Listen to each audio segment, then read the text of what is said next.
หรอกแต่มากินนี่ต้องกินติดต่อ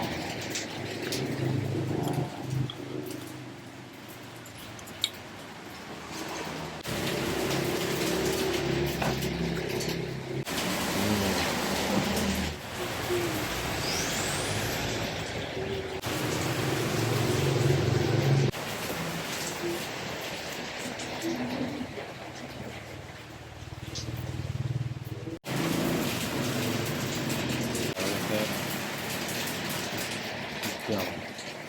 ฝักบัวหอมบัวเลยนี่เรียบดอกเลยวันแล้วดิ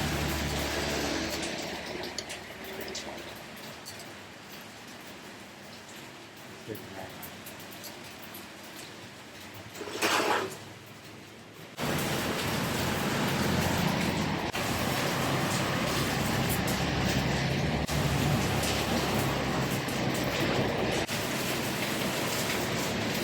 เรียบดอกแค่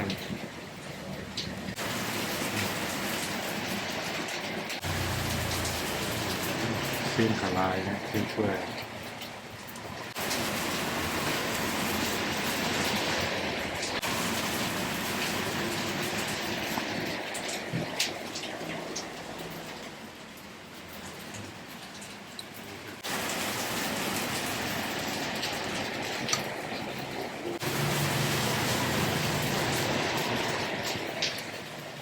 ตีน